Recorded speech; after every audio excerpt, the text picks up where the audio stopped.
Le 3 juillet 2025, le monde du football était sous le choc en apprenant la mort de Diogo Jota, talentueux attaquant du Liverpool FC, dans un terrible accident de voiture à Zamora, en Espagne.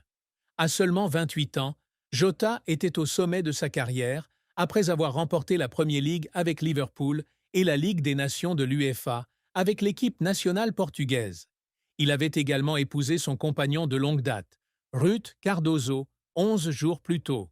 L'accident a coûté la vie à Jota, mais aussi à son jeune frère, André Silva, lui aussi footballeur professionnel. Cette perte a non seulement été une douleur pour la famille de Jota, mais aussi une profonde blessure dans le cœur des supporters du monde entier. La mort de Jota a non seulement laissé un souvenir impérissable d'un footballeur talentueux, mais a également soulevé de nombreuses questions sur la cause de l'accident, la vitesse de sa conduite et l'immense fortune qu'il a laissée à sa jeune épouse et à ses 3 jeunes enfants. Avec une fortune estimée à plus de 1 214 millions de VND, environ 50 millions de dollars, l'héritage de Jota ne se limite pas à des buts sur le terrain, mais offre également un avenir sûr à sa famille. Cependant, derrière le halo de gloire et d'argent se cachent mystère, rumeurs et une douleur inconsolable. Diogo José Teixeira da Silva, alias Diogo Jota, est né le 9 décembre 1996 à Gondomar, une petite ville près de Porto, au Portugal. Dès son plus jeune âge, Jota a manifesté une passion pour le football. Diogo passait des heures sur des terrains poussiéreux, rêvant de jouer pour un grand club. Son talent a rapidement été découvert lorsqu'il a rejoint le centre de formation de Passos de Ferreira, un modeste club portugais, en 2013. À 17 ans, Jota a fait ses débuts en équipe première et a rapidement impressionné par sa vitesse, sa technique et son talent de buteur. Le parcours de Jota n'a pas été de tout repos. Il a dû faire face à une concurrence féroce dans le monde du football professionnel, où les jeunes joueurs sont souvent oubliés faute de persévérance. Cependant, grâce à sa détermination et à son esprit d'équipe, Jota a surmonté les difficultés initiales pour attirer l'attention de l'Atlético Madrid, l'un des meilleurs clubs espagnols.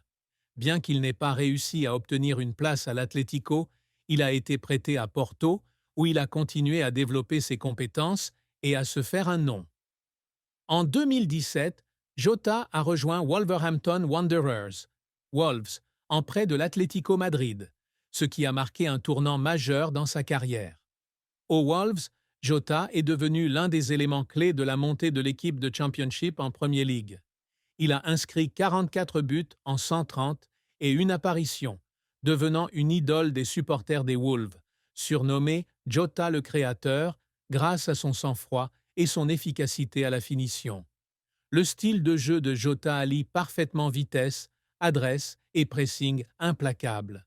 Il n'est pas seulement un attaquant, mais aussi un joueur polyvalent, capable de s'intégrer à la défense et de créer des occasions pour ses coéquipiers.